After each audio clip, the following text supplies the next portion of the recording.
morning, everybody. How are you all doing? Sam here, United People's TV, with an absolute beezer on my nose. This dude's got another postcode. Had to point that one out. Not that you wouldn't have seen it, but the summer really has sort of kicked into gear, hasn't it? In these last 24 hours, Mason Mount, he was announced yesterday.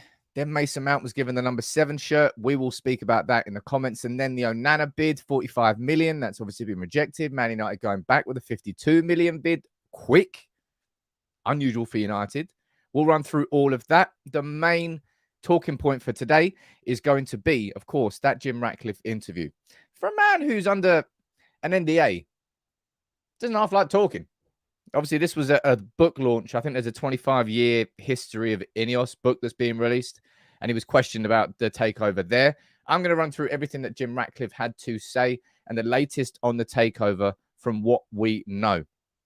Then we'll speak about Maguire leaving. We'll speak about McTominay maybe leaving. We'll speak about the latest on Greenwood, because we know now when we're going to hear an answer on the Greenwood situation. I'll speak about that later in the show. Whew, that was a long old intro because that's how many things we've got to talk about. But who's here tuning in? Charles, you're saying it's the first time joining me live. You chose a good day, man, because it's going to be an absolute beezer of a show. Mo Salad, you're there. Bully, I can see you there. Carl and Miss Teacup. Daisy, Kyle, Ian Cartwright on Facebook. Look, Mason, how you doing, buddy, man? I know you. He's joining in the good stuff, is Mason. I like that. There's plenty of you joining in, and I'm sure it'll be an interesting show. All right. Let's get into it. First thing I want to say here, actually, before I start, is can you, ladies and gents, do me a favor, right? Can you follow United People's TV over on Threads? Threads is something that has been launched by Meta, by Mark Zuckerberg, as an alternative to Twitter. Now, anybody who has been a long-time Twitter user will know that over the last few months with Elon Musk, it's all been going a bit crazy. And yeah, Threads has been launched as an alternative to Twitter. And maybe, depending on the roadmap of Twitter, maybe it's going to be what takes over. So if you can, just follow us on there. It's free. It's if you've already got an Instagram account, you can go straight over there. But if you would, that would be fantastic. I'll be pushing that for a little bit because I'd like to be an early adopter over there. Now, let's go and talk about the takeover. And there's one thing I want to pull up here before we speak of it. So I'm going to run through this Jim Ratcliffe interview, yeah? Going to run through what Jim Ratcliffe said about the takeover, about renaming Old Trafford or not renaming Old Trafford, and just a little bit more detail. And we can speak through what the latest that's been said in there is. But I want to run through this tweet here from the Corporate Finance and Deals Director from the Financial Times, in Arash Masoudi, because this is something that is, I don't think this really just applies to the Man United takeover. It's kind of a lesson in news nowadays, right? Because of the age of social media, because of the age of the internet, it's extremely easy for misinformation to spread. And I've told you that I think we had this conversation before early this week. If you see a fact, if you see someone saying a story, don't just take that as gospel. Try and go a level deeper. Try and find, okay, so where's that source coming from? And usually when it comes to misinformation, you can just go back one or two sources and you realize, oh, that's come from this utter guff story. It's absolutely nothing. And that's how you figure out who's reliable and who's not reliable. So just don't see stuff on the surface level. But the fact that, as I said, the Financial Times is corporate finance and deals editor is saying he's been a finance reporter for over a decade. The misinformation during this sale process is extraordinary. And it's just, it's that hysteria. It's that hysteria of being first to something rather than being correct. For a lot of people, that's more important these days. But let's run through what is an update here on the takeover, because we're hearing from one of the two bidders. As I said, Jim Ratcliffe starts off by saying, I'm under NDA, but here's what I'm going to tell you. And what I would say kind of throughout this whole process, I've certainly noticed with the Times, they are very much so a bit of an INEOS PR. Not PR, but they're a bit pro INEOS. You know, in the way that certain newspapers will report certain political stances from one way or the other. That's why I found it quite interesting watching how the Times have covered this. Anyway, I'm going to run through what Matt Dickinson has said in the Times because there's direct quotes from Jim Ratcliffe. And this is what he said. He was asked about the whole bidding process and said, look, we still very much would like to buy Manchester United. Daisy is saying, when was this actually said? Do you know? It was said yesterday, I believe. As I said, Jim Ratcliffe was at a book launch. INEOS are launching a book, like 25 years of INEOS. And a couple of these quotes came out last week, I believe. Remember when we spoke about the fact that Jim Ratcliffe said he tried to buy 50% of Barcelona? That was in this book. And now the book is coming out. So I believe this was yesterday. And that's why these quotes are new. And then he was asked about what's going on with the process. There is still a process, and we are in the process. Ratcliffe said, adding that non-disclosure agreements meant there was a limit on what he could reveal about negotiations. We have a good offer. We have met the Glazers a couple of times and had a good conversation, but at the end of the day, it's their decision. You see down here, we still very much would like to do it. I also believe we would do a good job and do it for the right reasons. We keep very focused on it.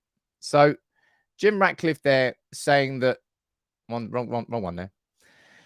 INEOS are absolutely still in the hunt, the race. I don't even know what to describe anymore. It's the world's worst race.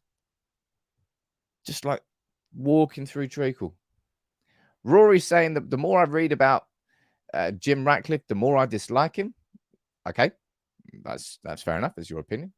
We haven't really been able to read much about Sheikh Jassim because, well, there's not been much information, which was why that article from Mark Critchley the other day in The Athletic for me was so significant because there was a lot of actual detail into Jassim's time at Sandhurst alongside the now current Emir of Qatar, and also his business career to date, what he's been doing. He's chairman of 3 companies. He's on the board of Credit Suisse by the time he's 28.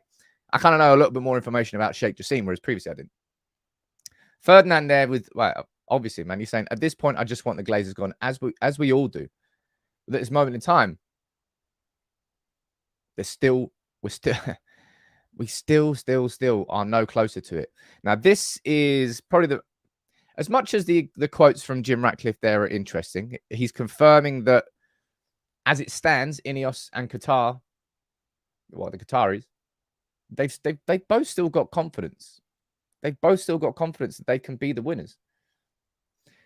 This is what the actual situation is, which is kind of what we know already, I suppose. It's from Matt Dickinson, as I said. I'll go full screen. Investors in the A shares listed on the New York Stock Exchange have been putting pressure on the board's directors to opt for the Qatari bid. The family are believed to be trying to work through issues on the board. The Qatar bid has not followed through on a threat to withdraw if the matter was not settled last month, but there are doubts about the bid and its funding from those within the process. That's the sort of the newest information, I suppose, we have on this whole situation. We knew full well that the hedge funds, this is like, who is it called? Like Lindsay Train, the Ariel? I don't know if it was Ariel. There's 3 of them.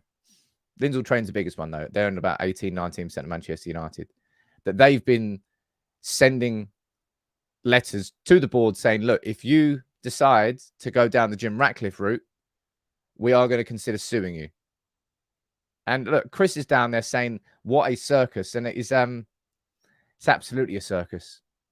It's like I don't know. It's like Manchester United are the carcass, and there's just all these millionaires, just millionaire vultures just coming in and just trying to pull bits out and pull bits here, pull bits there. Maybe that's a bit of an unfair way to describe the people actually trying to buy Manchester United, but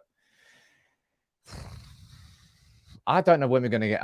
I really don't have any, and I wish I didn't have to say this, but I really don't have any confidence that this is going to be completed by the time we kick off the season. Is it Wolves at home? Is that our first game? Is it Brighton at home? I can't remember who our first game is. So look, fixtures. The Wolves. I swear it might be Wolves. Yes, Wolves at home. I did remember. I don't have any confidence that this is going to be done before the start of the season. So this whole summer, man, they don't make it easy for Erik ten Hag, do they? This whole summer, with everything that he wants to plan and everything that he's doing and taking this club forward, just got this looming shadow of this takeover. And I just don't see it. I don't see it being any closer to a conclusion. It's no further ahead now than what it was straight up like 4 weeks ago. You remember I think I said this yesterday. The Qataris, as far as I believe it was until yesterday for sure, they hadn't even heard back from the Glazers really on that bid. They're just sitting there like they've just offered in excess of 5 billion to buy something. And then a month later, they still haven't heard from them. Man, it is the Glazers have handled this process in a very disrespectful way to the bidders. And there's nothing the bidders can really do because Manchester United is the trophy asset. They do hold all the cards. And as much as you can posture and threaten to leave negotiations and do, they can't really do anything. The Qataris tried to like force a bit of movement by saying, look, if you don't give us an answer by X date, we'll pull out. They didn't give an answer and they didn't pull out. And Jim Ratcliffe is, well, as we know, as we've seen with the structure of his bid, he's happy to do the Glazers dance. And he's the only one who can use PR like this because Sheikh Jassim has stayed very much in the shadows. And that's just been his preference. And as I said, if you watch that video I did from Mark Critchley's article from The Athletic, that's kind of who he is as a bit of as a personality. He's quite guarded. He's not like an extrovert, like a big old personality that's going to walk in the. He's more somebody who sits there and thinks and quietly in the background. That's kind of his personality. Let me see what you're saying down here in the comments. I think someone sent the super. Have we got Push Binder? You joined as a member there, dude. Nice to see you there, man. Welcome to the family. Welcome to the family. Jibak, how you doing? Would you please do a video on about how a new ownership will impact our finances in the short to long run? Crazy amounts of misinformation around that. You know why there is, Jibak? You're right. There is misinformation. But the fact of the matter is that information it's almost impossible to accurately quantify. That's the issue. That's why I've not done a video on FFP. I really, really, really want to talk about FFP and how much Manchester United will have and won't have. But it's so difficult because it completely changes according to who we sell this summer and who we don't sell. And obviously it will change with our new owners. I can't, there's no way I'm doing that video just yet. Everything is just waiting until we know who the new owners are, and then we can know which direction to go with the content. Right, you're going to get blocked on Facebook, unfortunately, Hubert, because you're sitting there spamming the same comment 7 times. Sorry, dude. Anybody who spams, everybody, don't do it, right? Just because your comment's not getting heard once doesn't give you the right to throw it in 15 times. What else is going down here? Do you know why Sam United aren't going after Timber, says Brian? Well, easy. We haven't got the money. Haven't got the money. Plus, I mean, yeah, I'd like Timber. Who am I kidding? I'd love United to sign Timber. Let's hope. All we're doing is, as United fans now, is kind of just sitting here and hope now. I can't say with any real confidence which one is. There's no way I would put my own money on a bet of who's going to win. That's basically all I can say about it. I can't say with any sort of affirmation or certainty. Either of them could still win. The fact that Jim Ratcliffe there kind of openly speaking about it. Yeah, we're still in the race. Yeah, we'd love to do it. Actually, I'll tell you what, I missed out these quotes here because I thought this was quite interesting. This bit down here. Jim Ratcliffe was asked whether he would consider renaming Old Trafford as a potential commercial opportunity. And he said, God, no, that would be hearsay. Heresy? Oh, not hearsay. Heresy. Is that how you spell heresy? I did not know that was that. I thought you spelled heresy. Ah, look at that. You learn something new every day. I would have lost that in a spelling bee competition. So that's something that, if it goes down the INEOS path, that's something that we can hold him to. And let's see if he follows through on it, if we go down that path. But this is going to be such a big show. That's the latest on the takeover. All right. The latest on the takeover. But let's talk about yesterday. Let's talk about this man. I'm really, really genuinely excited about this signing. And I'm not just saying that. I see Mason Mount from a profile perspective, like fitting like a glove with Erik ten Hag. Was it over? Did we overpay? Sure. Do I care? No. Was it at this point last summer where everybody was like, oh my God, I can't believe how much you've overpaid for Lisandro Martinez. Oh my God. Who's saying that now? Absolutely nobody. Not one person is going to be saying Man United overpaid for Lisandro Martinez. Everybody says, what a fantastic signing. It's just at this point in time, the people like to get offended by anything they possibly can be. And because Mason Mount was 55 million, yeah, sure. Let's get offended by it. I genuinely think this is a very, very good buy. I think he's going to slot perfectly in. I think he's going to complement the team. I think he'll improve others around him. I think he'll fill quite a big hole that we had in that sort of area of the pitch. It was Bruno Fernandes running around like a headless chicken on his own. And then it was kind of Anthony staying really, really wide. By switching that to have two number 8s, to have Mount and Fernandes occupying those areas, those half spaces between the attackers and between the midfielders, I think it's really going to make this team significantly better. Look at this. It's a cracking little photo that was yesterday. The beaming smile. Let's zoom in on that bad boy. I don't know who's happier, Mason Mount or Erik ten Hag. Honestly, I have no idea who's happy out of the two. I think Mount is delighted. Well, he said that here. Look, he goes, look, several months ago, it became clear I wasn't going to be signing a new contract at Chelsea. It wasn't going to be part of their plans moving forward. Once I knew that United were involved, my decision was made. He made his choice up quickly. And this is one thing I have to say about this transfer, right? Mason Mount clearly has been on that list. I think I could pull up articles actually of us getting linked with Mason Mount last season. So that's probably where the conversations and the murmurs began. But we went in quickly and early and quite aggressively for Mason Mount. We didn't really waste much time.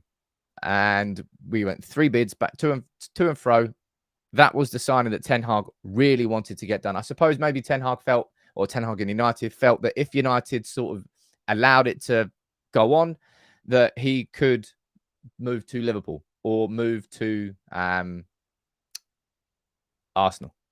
So we wanted to make sure that he came to United. I'm going to read a few of your comments out about this situation, right? Should blend in well, says Daniel. Already has experience playing with some of them. That's true, mate. And he's 24. He's what? 2-3 years off his best football. And it's nice that I was thinking about this earlier, right? I'm not earlier, yesterday. I was thinking about really feels like there's been a bit of a switch. I can't say accurate with numbers, but I'm looking at, we signed Martinez, who I think was, well, how old was Martinez? Martinez 24? Is he 24 now? 25 now. Yeah, I think it's 24. That's kind of how it works. And then we've got Anthony, who was, of course, young. You had Tyrell Malacia. Signing players who are a little bit younger, whose careers they're looking forwards and upwards, rather than signing players who are, we're past the hill, over the hill with a lot of our players. I think the same can be said about Mason Mount now. Same can be said about, we can't say that about Casemiro, but that's about bringing in the experience to blend with those players who are younger. Matt, you're saying, have Chelsea fans stopped crying yet? I don't think they will. I don't think they will stop crying yet, because they're genuinely hurt. I've said this. This is the equivalent of Marcus Rashford joining Arsenal. Do you know how painful that would be for us United fans if we just sat there and watched Marcus Rashford banging goals in for Arsenal? Doesn't matter who we had in our team, whether we went and signed Mbappe, whether we went and signed all these other players, it would sting for a long old time if Rashford was playing for Arsenal. That's what Chelsea have got to deal with now with Mason Mount. And they created that situation themselves. They could easily have got Mason Mount there, signed him on a new contract, and he would never have left that club. Your choice of being an absolutely abysmal football club. Respawn, you're saying Mount is a great engine, aggressive, technically excellent, fantastic addition and team upgrade. We need a Mount banner, our version about having a dream. Well, you are late to that party, sir. Let me pull this bad boy up. Where is it? Damn it. 1 second. Man, the new Twitter is so annoying these days. It really is. How do I open my own profile? Right. It's because I use TweetDeck, not Twitter. Where is it? It's coming. Jeez, I should. How many bloody tweets I sent in the last 24 hours? Right. Let's pull this bad boy up. Because Mason Mount has indeed achieved his dream. I can't wait for Mason Mount to score at Stamford Bridge and to whip that one out. They are going to be fuming. They are going to be fuming. And they're probably going to boo him as well. The twisted gits. It's your fault, Chelsea. Like you created this situation. He would have happily signed that contract. Don't bemoan him if he's now moved on and his career's going elsewhere. Now, of course, there's one thing that is cause for debate among United fans, right? That's this. And I want to know your opinion on it. There's been some interesting reaction to this. Mason Mount being given number 7. I'll be honest, I didn't see it coming. I did think it was going down the Garnacho path. It felt, I don't know, it kind of felt right. Everything that Garnacho was doing with all of his posts and 7 million followers, I don't know. I don't know whether it was just Garnacho propaganda that was making me think that was the way it was going. But can I give you my personal take on this, right? Before I go down and I read your comments. The number 7 shirt, when it comes to Manchester United, it's the most iconic shirt number, right? Ronaldo, Cantona, Robson, Beckham, Best. It's been worn by some of our greatest players. And when Ronaldo put on that shirt, it still had that meaning from Beckham, right? It hadn't been lost. And he carried that on and just because it went from Beckham to... Was there anybody in between Beckham and Ronaldo in number 7? That's a good... Was it straight away? I'm sure there must have been a little bit. Anyway, at that point, it was iconic. However, Ronaldo gave it to Michael Owen. Michael Owen gave it to Memphis. Sod knows that it doesn't really matter what order it went in. Owen, Memphis Depay, Alexis Sanchez, Angel Di Maria, Edison Cavani, Antonio Valencia. And there's a couple more missed in there. The number 7 shirt has lost its allure. For me personally now, I just see a number. That could be 79, that could be 44, or that could be number 7. It doesn't mean much to me now. I would love to think that Mason Mount will change my opinion of that. And people are like, oh, Mason Mount's not a winger. Yeah, who was Brian Robson then? Come on, who was Eric Cantona? I forgot Eric Cantona was a winger. That's just because of Ronaldo. But I'm not saying that the good Wiggins haven't worn it before. But for me, and I don't mean to offend people down here in the comments, just in general, I think there's a lot of faux outrage here. Just pure outrage for the sake of outrage. I don't really feel people can be that truly offended by the fact that it hasn't gone to Garnacho. And hey, look, man, you're telling me that it wouldn't have been pressure on the... It strikes me that Garnacho is the sort of individual that really uses that pressure as extra fuel. Reece, okay, that's a better way of describing it. Look, it's not lost its magic. It just needs rekindling. Exactly that. And who's to say Mason Mount is not going to be the man that rekindles that? I genuinely think come the end of the season, Mason Mount is going to be regarded as a superb signing. I think he's going to be better than people give him credit for, than people expect him to be. And it's just whether or not he can. It's not as if he hasn't played in high pressure situations. He's won the Champions League final, for goodness sake. He knows what it's like to play in big pressure situations, and he needs that because Manchester United, even compared to Chelsea, it's a completely different beast. The margin for error is smaller. The scrutiny is 10 times higher. It's a very, very tough environment. And Peter Griffiths is saying show standards have dropped. And it's like, mate, come on. I repeat, Owen, Memphis, Di Maria, Sanchez, Cavani, Valencia. That's 7. It's just people have like got this. I don't know. It's like they've taken their mind out of 2008, and now they're thinking it's gone from what, Ronaldo to Mount. How dare you? Hey, I'm as surprised as you are, but I'm probably not as offended as most United fans. The number 7 shirt for me, I want to see it become iconic again, and I hope that Mason Mount can be the man to do that. Let me see what you're saying in the comments. Hafiz, I'm looking forward to Mount and Fernandes choking each other in goal celebrations, just slapping each other upside the head, just pushing each other over. James, you're saying, do you think Garnacho will take the 11 shirt? Well, that certainly depends on whether a certain 11 shirt becomes available. And I will speak about Mason Greenwood a little bit later in the show. But hey, I'm more than happy for Mount. If that was Erik ten Hag's decision, then that will be Erik ten Hag's decision to give it to him. Or if it was Mason Mount and he asked for it, it's Mason Mount. But look, this is what I mean about scrutiny, right?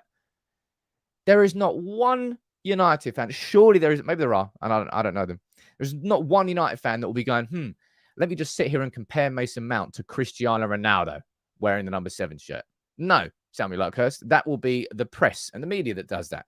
And that's exactly what I was saying. The scrutiny that will come on Mason Mount will be incomparable to what he had at Chelsea. Completely different playing field.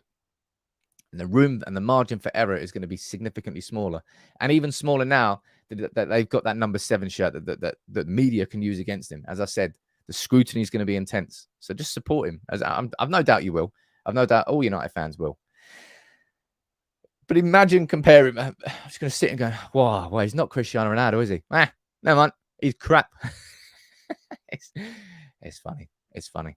But look, as I said, this summer really has been kind of stuck in neutral for like 4 weeks. And all of a sudden, we've just kicked it in. We're steaming ahead. I don't know what gear we're in now. 2nd gear? 3rd gear? Either way, we're moving. Mount is done. And Onana looks to be the next signing. That's what I hope anyway. What I quickly will say is one more time here. Please drop a like on the video. That's the first time I've actually said that. I know I say it every video, but I do want to say it every video because it's important. And if you can, ladies and gents, come and follow United People TV over on the Threads account. How many followers have we got? We've got 527. Let's see if we can get to 1,000 by the end of the day. I reckon we can. We're on 624. Let's see if we can get to 1,000 by the end of the day. If you're on Instagram, it's free to follow. I'm going to be pushing that a fair bit because it's a brand new social media platform and I'd love to have you all over there. Let's go and let's talk about this man here. Don't want to miss that. Jeez, what's going on here? Right. Let's go. Let's talk about Onana. Ooh. William, very good point there. Thank you very much for making that. You've not been plugging the podcast. Podcast has had a little bit of a rest, but I spoke to the lads. I think we're going to try and get an episode recorded tonight. Let's be honest, the podcast, if we had spoken over the last few weeks, what would we have done? We would have just like been moany old men because nothing really has happened. Whereas now we've got Mason Mount in and we've got an opportunity to speak about something genuine going forward. So we're going to try and do a podcast tonight and hopefully have an episode out for you tomorrow. I've missed doing the podcast. But hey, Onana, Oh, baby. I'm not singing the Rihanna tune yet. I probably will at some point. We have had a 45 million euro bid rejected. We know that.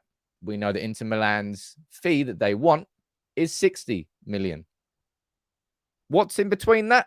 Around 52 and a half. And let's speak about what is being reported in the press. Black Boy, you're saying, are you covering the Mount interview today? I do intend on doing that for my lunchtime video. So I'll pull out all the main quotes from what Mason Mount has said. Maybe I can bring some audio in. If I was to use a video, United would just slap me down. But I'm sure I can do everything around it. So I will try and cover that full Mason Mount interview for you today. But United really are stepping up our attempts to sign Onana, right? This is what their director said yesterday. He goes, as of today, the proposals were not at the level that we want. In this moment, he's our goalkeeper. Onana is a key player for us. We'd like to keep him. We'll see what happens. AKA gives us more money and you can have him. That's what Inter's director is saying there, right? Fabrizio Romano saying that a new verbal bid is going to come. And that's what that. So basically, the verbal bids is like John Murtough speaking with Inter's director. Okay, at that point, right, we've agreed that a new bid's coming in, but the bid hasn't been formalized into an actual bid yet. But what we are hearing from Di Marzio, who was spot on with the 45 million, is that Manchester United in the next few days will be bidding 52 million euros for Onana. And that right there, ladies and gentlemen, is what we should do. 45 million is what we bid. 60 million is what Inter want. What's halfway in between that? 52.5 million. Done. You haven't got to piss around. You haven't got to niggle over a million or two. Oh, geez, imagine us. I would niggle over a lot less than 1 million or 2 million euros. But hey, I'm also not a football club. Manchester United here, that's a good deal. 52 million is still, and I suppose that's why United would be happy to compromise. Because 52 million for a player of Onana's quality and the difference he'll make to our starting 11, you look at him and go, I mean, that's pretty cheap. That's absolute. That is very, very cheap for the quality of the player that he is going to be. David Ornstein saying, look, United, Inter Milan, they're not a million miles away. And that's exactly what famous last words and all that. I really could see Onana being done by this time next week. As I said, famous last words. But if we get that 52 million agreement, we know that personal terms are not an issue. We know that Onana wants to join. We know that Inter Milan want to sell. They need the money. And it doesn't really matter what goes on with the Lukaku situation and whether they owe us money. So people, can you stop asking me that? It's a really weird question. It has absolutely no relation to this whatsoever. I think we could get Onana in by this time next week. Come like the second game of the Premier League season when we've got Tom Heaton in goal, I might speak a little bit differently. But we need to get this Onana deal done because, of course, remember, ladies and gents, that our priority this summer is not a number 8 in Mason Mount. It's not even a goalkeeper in Onana. It's a striker in Højlund. That's the one that's going to prove the most difficult with negotiations. Mason Mount, Chelsea needed to sell. We just needed to agree on a price. Atalanta, they don't need to sell, but they want to maximize how much they get for Højlund if they sell him. Way much more than we intend to pay. That's been the issue there. Moani, I don't think we're going to be paying the 80 mil to Frankfurt for him. So I don't really know if we've got any chance of getting him. Kane, I'd love to be surprised if by United going after Kane with a late bid, but I don't think Kane's coming this summer, and I absolutely hope that we manage to sign Harry Kane on a free transfer next summer. Imagine Kane stays at Spurs. Next summer, Kane's available on a free. Man, that dude is going to have so many offers on the table. He's probably going to get the biggest signing on bonus that any player's ever got on a free transfer. Seriously. What are we saying down here in the comments? As a striker is more important for us, we need a killer up front. I personally think that the biggest transformational player this summer, and I've said this quite a few times, and I absolutely stand by it, the signing that transforms this team the most is Onana. like by some distance. The player that turns us into that clinical machine is a striker, because all of a sudden Manchester United are going to start scoring goals in the first 15, 20 minutes, and our ability to therefore control a football game is going to become significantly easier. So it does impact how the whole team plays behind him. But in terms of how we play overall, Onana is the transformational signing. Not to say that a striker would not have a massive impact, because a striker would have a massive impact on us.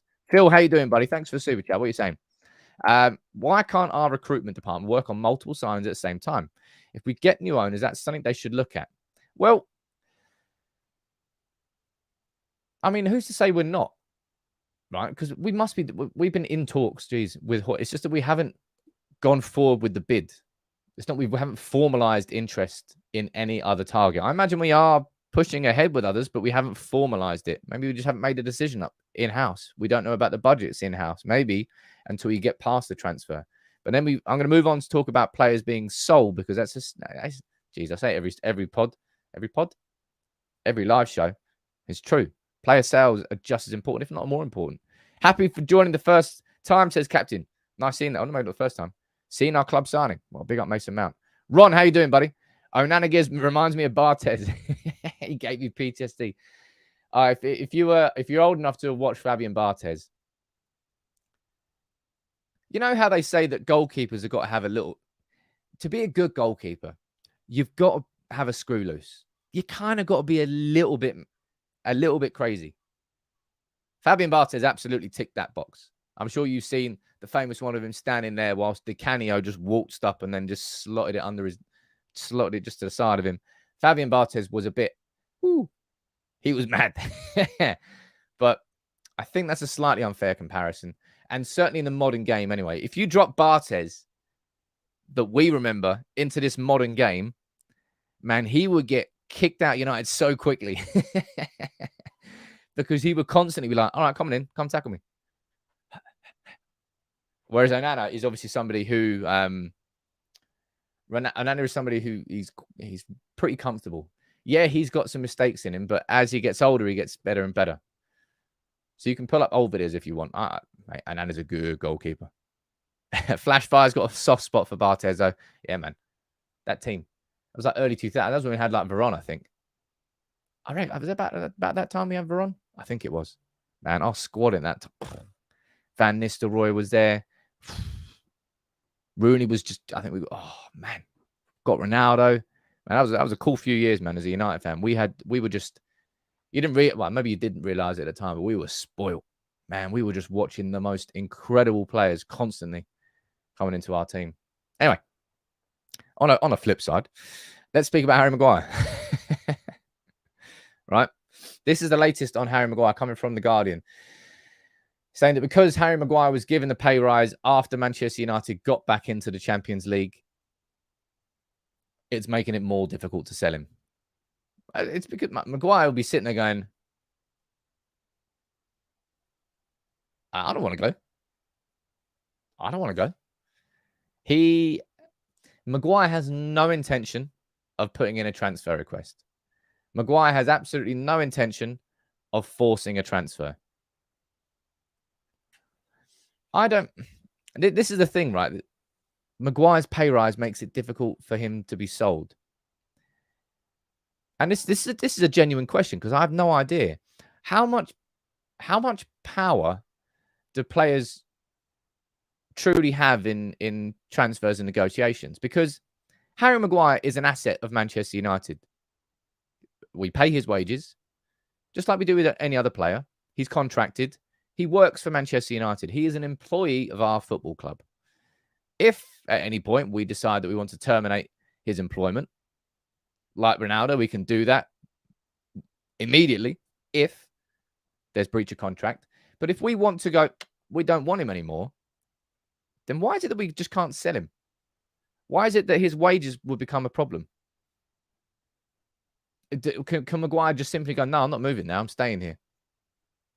And then Manchester United have no idea, no choice, but to let him see out his contract.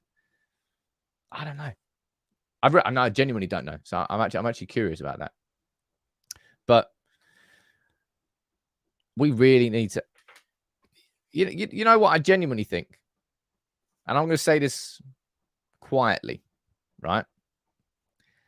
I actually think Maguire would probably be a better centre back with Onana behind him than he has been at Manchester United. I genuinely think he probably would be a better version of himself next year. However, I think I don't know whether there's too much baggage now. I don't know how you think about this, but surely for his own pride, he realizes he's going to be a sideshow at Manchester United. As I said, there's too much baggage for him. For his own career, he should be looking to go elsewhere. But everyone's getting angry at me in the comments. Shut up, Sam. Are you sure what you're doing? Look, as I said it quietly. I don't want him to stay. I genuinely do think he'd probably be a better, as pretty much every one of our defenders would be better with a proper modern keeper behind them. But I don't get why he doesn't want to move. I seriously don't get why he doesn't want to move. As much as we as fans think, yeah, right, time's right, toodle pip, off you go. Why does he not want to move? Surely he wants to start somewhere because he'll get a Premier League team, no problem. Spurs, just come in with the bid, lads. Let's get it done. Newcastle, you can have them. Yeah, Newcastle do. I find it really weird that there's not much energy from the Maguire camp to move. I do find it a bit strange, I'll be honest. V33 saying not as mad as Jorge Rene Higuita. Is that the Colombia goal? Is that a Colombia goalkeeper? The one with the old scorpion kick. He was a good one. Maguire to be the next Phil Jones. No, mate. Jeez. He's on significantly more than Phil Jones ever was, I think. And that's kind of a fair point. Remember, what is it that he said? I've started under two managers. I must be doing something right. And everybody went, did Maguire really just say that? Hey, we need to sell this summer. Somebody who hopefully we will be able to sell, right? Scott McTominay, if somebody wants him. I think Scott McTominay is one of the most saleable assets that we have this summer. Somebody who would and should be able to command a good price. Somebody who is a good he is a good footballer, man. You can say what you want about Scott McTominay. He's a good footballer, and he's been linked with Jose Mourinho and Roma. And let's be honest, that is the least surprising thing I've ever heard. Remember when Mourinho? I think he basically made up an award to give it to Scott McTominay. Did he make up an award? Did he give it? I swear it was just like an extra award that he gave him at the end of the Player of the Season awards, and we were like, why is Scott McTominay getting an award? Mourinho loved McTominay. Mourinho really, really loved him. I don't know whether Roma would give us the money. How much do you think the Roma would offer us? What are there any prices being set? No. Just saying that Mourinho's a target for Mourinho. Yeah, Jose did give his debut to McTominay. It was that season where he broke through. Jose loved him. I could see McTominay staying next season. You're saying down there, 20 million says Pranay, 30 million says Dan, and 40 million says Stefan. And then Angel says 50 million. Jeez, that went up. It was started at 20, it went the whole way to 50. I reckon somewhere in the region of 25 to 30 million is a reasonable expectation for Scott McTominay. And I think he would be a very good player out there. You know, Tammy Abraham went out there and did great things with Roma. Jude Bellingham going to Real Madrid, I think, is quite a significant transfer. And I like that, man. English players shouldn't just get stuck in the Premier League and stay in the Premier League just because. It's something that Jadon Sancho did, Jude Bellingham did, and it's starting to kind of buck the trend a little bit. I think it's quite a cool thing for some young English players. Well, I wouldn't say that McTominay is one of them. He's is he 25? Smalling in Roma, really good example. I think that'll be a very, very good fit. Mourinho's a manager that loves McTominay, and he would enjoy himself out there. It just depends whether or not they come in with the right bid. And also, what United do with midfield. Obviously, I spoke about Sofyan Amrabat yesterday. I might have to release that. This is when you know the summer's starting to really kick into gear. It's starting to get crazy because I'm thinking, what video do I do for lunch? Because there's so many really strong talking points that I think are worth discussing. I don't know where to start with. I think at lunchtime, I'll do my Mason Mount interview. I'll cover the full interview and the quotes from that. And I might do an Amrabat full story a little bit later today. I'll have a look. There's too many things to cover now. That's why you got to subscribe to United People's TV so you don't miss it all. I do try and cover absolutely everything. But there's an important update here and a conversation that we need to have, right, around Mason Greenwood. You know my opinion on Mason Greenwood, and we don't need to get into a discussion around that. I'm firm on that, and that's not going to change. But what are Manchester United doing? It doesn't really matter what my opinion is. It matters what Manchester United's decision is on this Mason Mount situation. And this is from The Athletic this morning saying this. The culmination of Manchester United's disciplinary process is approaching. And although there is not a defined endpoint, it is expected there will be a resolution before the start of the Premier League campaign on the second week of August. So we should know, before we kick off against Wolves, what Manchester United are going to do. Now, the longer this process has gone on, the more likely I think it is that Manchester United take the chance. If it was definitive, Mason Mount, that's going to happen a few times, isn't it? Anyway, Mason Greenwood would already not be a Manchester United player, right? And you can see that here. This is from further down the article. There are people at the club with a sporting perspective who believe he should be given the chance to pull on the United shirt again. Down here at the top, Erik ten Hag is open to having Greenwood in his squad purely based on football, which I don't think any United fan would disagree with. Purely from a footballing perspective, everybody would take Mason Mount. Damn it! Sorry. Why have we got two Masons, man? We only have one Mason. Now we've got two Masons. It's hard. From a purely football perspective, of course he'd have Greenwood back in the squad. But it's not about the football, is it? It is definitely not about the football. And my opinion's pretty clear. I don't want Mason Mount anywhere near Manchester United. I want him to move on, and I want the club to stand firm on that. We'll find out, apparently, before the game against Wolves. But yeah, the longer this whole process has gone on, the more I've thought, man, you know, it feels like United are going to try something. It feels like United are going to try something. I said it again. Oh, why have we gone? Mason Mount, can you not go and rename yourself? No, actually, no, don't rename yourself. There's too many Masons going on upstairs. It's like the Freemasons have invaded my brain. But yeah, all jokes aside, not laughing. We will find out about Mason Greenwood before the game against Wolves. And by that, I'm assuming there will be an official statement from Manchester United, maybe an official statement from Mason Greenwood on what is going on. I still feel the most likely outcome, personally, the most likely outcome is that we send him out on loan somewhere for a year. Turkey, Italy, somewhere, anywhere like that. But I will be staggered if he's just reintegrated into the squad. I really, really will be. Can't rule it out, though.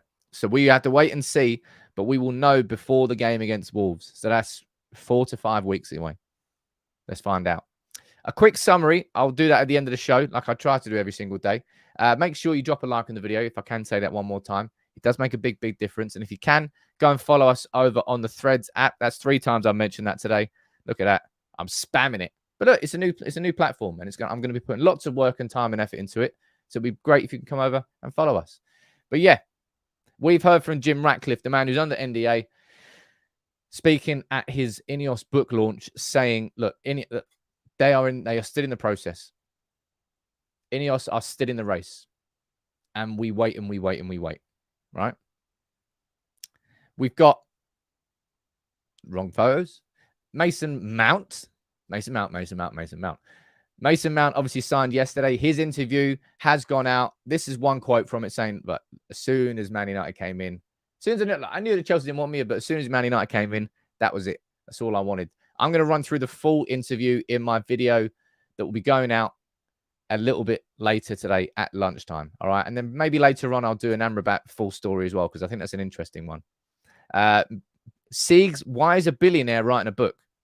Kind of a rhetorical question. Why is a very rich man writing something that could make him more money?